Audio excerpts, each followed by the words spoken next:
Hello, beautiful soul. My name is Angie Beets, and I am a clinical psychotherapist specializing in eating disorder treatment.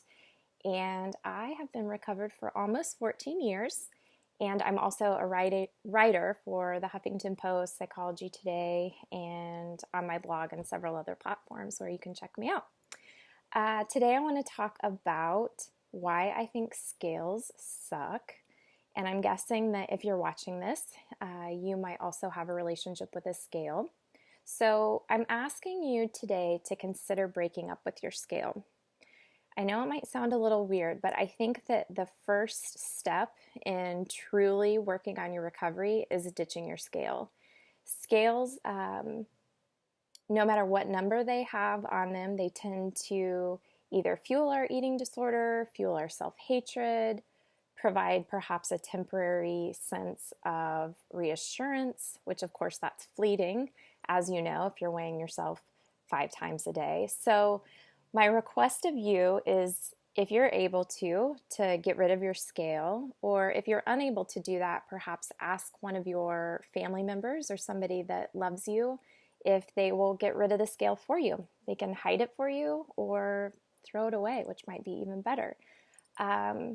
The other thing I would suggest is that if you're working with a treatment team, to really hand over the worry or concern about your weight to them and just let them be in charge of that for you.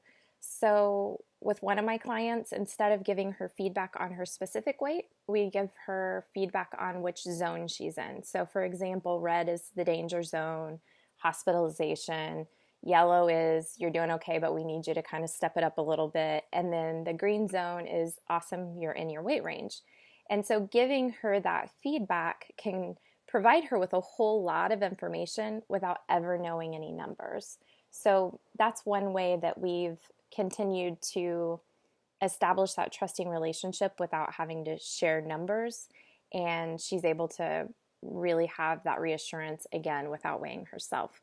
The other thing I would recommend is when you see your physician to ask the nurse that's getting ready to grab your vitals to weigh you blind. So just stand on the scale backwards, tell them you don't want to know the number, and make sure you request that each time, because even if they write it in your chart, they might forget the next time. They're human, they're busy.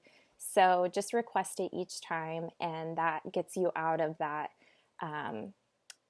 bind in that moment to know what your weight is and potentially get triggered. So I really would also suggest, when you think about breaking up your scale, not doing it slowly. This isn't something that I've ever seen be beneficial going, oh, we're going to drop down from weighing ourselves 12 times a day to 3 times a day. I think it's best just to stop cold turkey. So hand it over, let somebody else do it.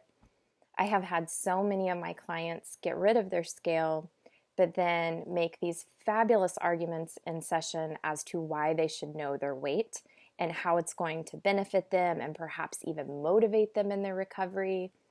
And 9 times out of 10, I feel like I'm having a conversation with the eating disorder part of themselves, like the unhealthy version of themselves.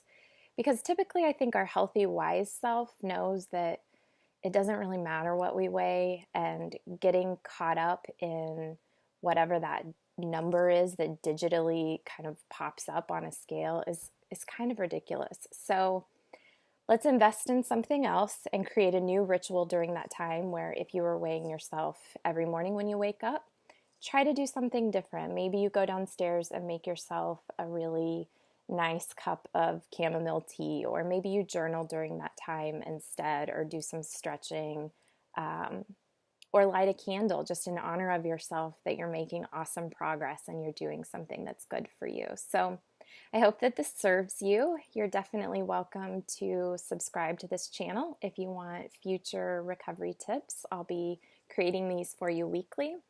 And you can also get onto my website, which you'll see below, and follow me on social media. So I hope you guys have a great week. I'll be thinking about you, and I would love to hear your comments below on how you're doing with breaking up.